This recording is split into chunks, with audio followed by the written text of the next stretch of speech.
කොක්ලියර් implant එක ගැන. මොකද්ද මේ කොක්ලියර් ඉම්ප්ලාන්ට් කියන්නේ? කොක්ලියර් ඉම්ප්ලාන්ට් කියන්නේ අපේ කනේ ශ්‍රවණය නැතුව ගියාපුවම සාමාන්‍යයෙන් සම්පූර්ණ ශ්‍රවණය නැතුව ගියාපුවම හියරින් ඒඩ් එකකට අපිට ශ්‍රවණය ගන්න බැරුව ගියාපුවම අපි මේ ඉලෙක්ට්‍රොනික උපකරණයක් ඒකෙන් මේ ඉලෙක්ට්‍රෝඩ්ස් තියෙනවා අපේ කනේ තියෙන ඇතුළු කනේ තියෙන කර්ණ සංකේතයට ඒ ඉලෙක්ට්‍රෝඩ් එක හිමින් කන ඇතුලෙන් ඇතුළු කරනවා. එතකොට අපිට එන ශබ්ද වචන අපේ කන ඇතුළට ඒ ඉලෙක්ට්‍රෝඩ් එකෙන් අරගෙන ගිහිල්ලා අර කර්ණ සංකය තේජනය කරනවා. එතකොට දැන් අපි සාමාන්‍ය විදියට කම්බරෙත් එක්ක යන සවුන්ඩ් එකට වඩා මේක කෙලින්ම අර ඉලෙක්ට්‍රෝඩ් එක හරහා කොක්ලියර්ගෙන් කොක්ලියර් ස්නායු වලින් කෙලින්ම මොළයට යවනවා. ගියාපුවම අපිට ඒ ගිය සවුන්ඩ් එක මොළෙන් දැනෙනවා. ඊට පස්සේ අපිට තේරෙනවා මොනවද කතා කරන්නේ මොනවද ඇහෙන්නේ කියලා. ඉතින් මේක ඉලෙක්ට්‍රොනික තාක්ෂණයේ දියුණුවක්. ඉතින් මේක යොදා ගන්න පුළුවන් අය තමා ප්‍රධාන වශයෙන්ම මේ අපේ පොඩි බබාලා. ඒගොල්ලෝ සමහර අය කර්ණ සංකේ කන්ජනිටල් ඒ කියන්නේ උප්පත්තියෙන්ම ඒක වැඩ කරන්නේ නැති අය ඉන්නවා. ඉතින් අපේ රෝහල් වල මේ කර්ණ සංකය වැඩ කරන්නේ නැති බබාලව අඳුනගන්න පුළුවන් ක්‍රම තියෙනවා. දැන් ඒ රෝහල් වල ඒවා කරනවා. ඒ වගේ අම්මලා තාත්තලා ටීචර්ස්ලා ඒගොල්ලොත් මේ ගැන උනන්දුයි. මේ ළමයිට ඇහෙන්නේ නැතෝ ගියපම ඉක්මනින් වෛද්‍යවරයෙක් හමු වෙනවා. ඉතින් ඒ හමු වුණාම ENT සර්ජන් කෙනෙක් අනුග්‍රහනාස විශේෂඥ වෛද්‍යවරයෙක් ළඟට ගියාපුවම ඊට පස්සේ ඒගොල්ලන්ගේ බලලා ඒකෙදී පොඩි කාලෙම ඒගොල්ලන්ට කර්ණ සංක බද්ධයක් කරන්න පුළුවන්. අර අපි කියන්නේ ළමයා ගොළු වෙනවා කියලා ගොළු වෙයි. ළමයාට ඇහෙන්නේ නැහැ, දැනෙන්නේ නැහැ මොකුත් කියන දේවල් ළමයා ඊට පස්සේ ගොළු භාෂාවෙන් කතා කරන්න ගන්නවා. එතකොට ඒ தත්ත්වය නැති කරන්න පුළුවන් අර කර්ණ සංකේ බද්ධය පොඩි කාලේ ළමයාට කරලා. ඒ කරපුවාම ළමයා ඒ සාමාන්‍ය ළමයෙක් වගේ ඒ වයසට එනකොට ඒ ළමයාගේ කතාව හැම දෙයක්ම එයාට සාමාන්‍ය විදියට කරගන්න පුළුවන්. ඉගෙන ගැනීම එයාගේ අනාගතය එයාට හදාගන්න පුළුවන්. එතකොට එයා ගොළු ළමෙක් වෙන්නේ නැහැ. අපේ ඉන්නවා දැනටත් අපි දන්නවා.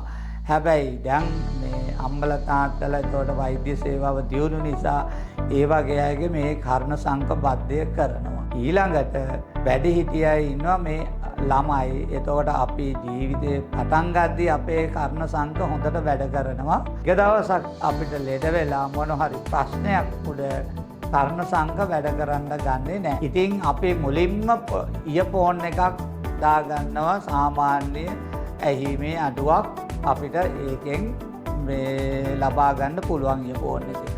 හැබැයි ඉයර්ෆෝන් එක දාගන්නකොට අපිට සාමාන්‍ය ප්‍රමාණයක් ඇහෙන්න ඕන. එහෙම නැතුව ගියොත් ඉයර්ෆෝන් එකෙන් අපිට හරියට අහගන්න බෑ. දැන් ටික සමහර අයගේ සම්පූර්ණයෙන්ම ඒ කියන්නේ 100 ඩෙසිබල් විතර සම්පූර්ණ කන් දෙකම ඇහෙන්නේ නැතුව ගියාපුවම අපිට ඒගොල්ලෝ භාෂාව දන්නවා, වචන දන්නවා, ඔක්කොම දන්නවා. හැබැයි පිටින් ඇහෙන ශබ්ද මොළයට යන්නේ නැහැ. මොළයට යවන්න මේ කර්ණ සංක බද්ධ කරනවා.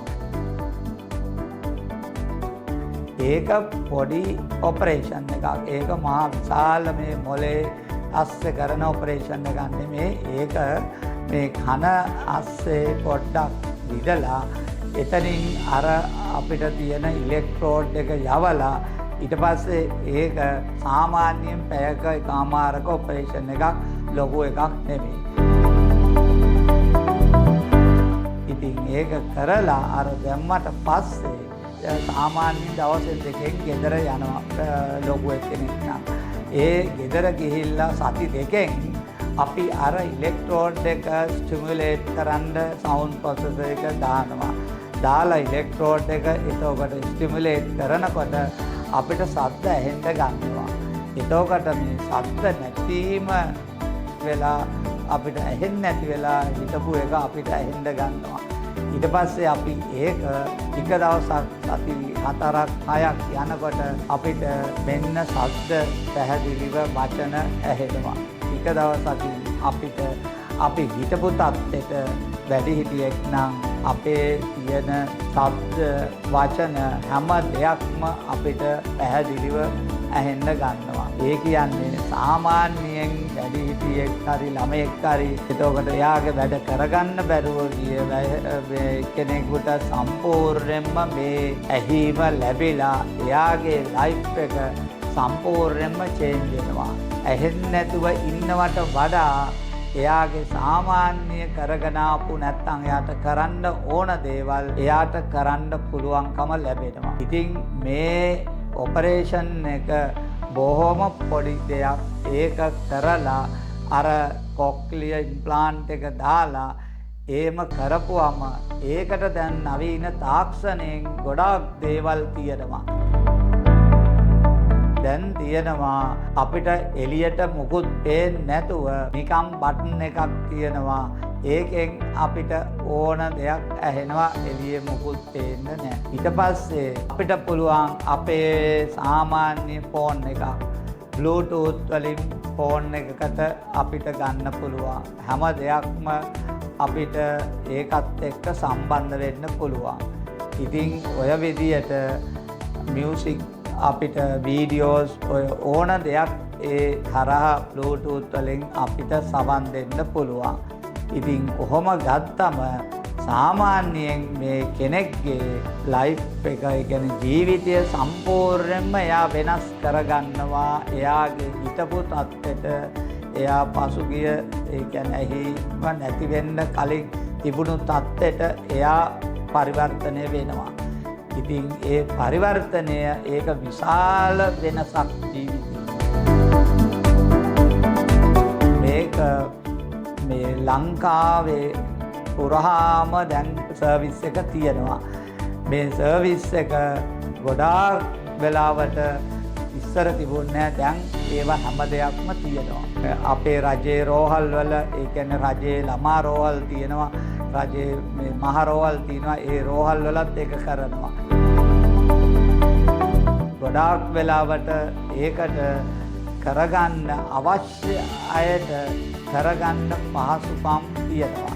ඉතින් මේක අවශ්‍ය වෙන්නේ මේකේ වමනාව සහ මේකෙන් ගන්න පුළුවන් ප්‍රයෝජනය ලබා ගන්න කැමැත්ත තියෙනවා නම් ඒක කරගැනීමේ හැකියාව තියෙනවා. මම හිතන්නේ මේ වගේ තාක්ෂණයේ දියුණු ලෝකෙක අපි ඇහෙන්නේ නැතුව දැනෙන්නේ නැතුව ඉන්නවට වඩා මේකෙන් අපි අපේ ජීවිතය අපේ සමාජයේ අපේ රටට යම්කිසි වැඩදායක මිනිස්සෙක් දිවි වෙන එක ඉතාම වැදගත්. ඉතින් ඔබට කියන්නේ මේ ගැන ඒ රෝහල් වල ENT ක්ලිනික්ස් වල ඒ රජයේ රෝහල් පෞද්ගලික රෝහල් ඒ හැමතැනකම ENT ක්ලිනික්ස් වල හරි ඒ සම්බන්ධව කතන උපදේශකවරු ඉන්නවා. ස්පීච් තෙරපිස්ලා ඔඩියොලොජිස්ලා ඉන්නවා. ඔඩියොලොජි ටෙක්නීෂියන් ඒ හැම දෙනාම මේකට සම්බන්ධයි. මේකට උදව් කරනවා. ඉතින් ඔබට මේකේ අවශ්‍යතාවය දැනුනම ඒ ළඟම තියෙන ENT සායනයට ගිහිල්ලා ඒ ගැන කතා කරපුවම ඒ පැත්තෙන් කරගන්න පුළුවන් හැම දෙයක්ම කරගන්න ඒ දේවල් අවශ්‍ය විදියට සකස් කරගන්න ලංකාවේ තියෙනවා.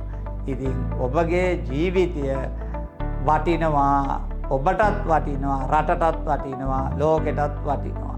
ඒ නිසා මේ කර්ණ සංකප්පද්දය ඉතාම වැදගත්. ඉතාම අවශ්‍ය අයට මේක ලබා ගැනීමට අවශ්‍ය ශක්තිය අවශ්‍ය ඥානය ඒ දේවල් ඔබට ලැබෙනොත් ඒක කරගන්න පුළුවන්. ස්තුතියි.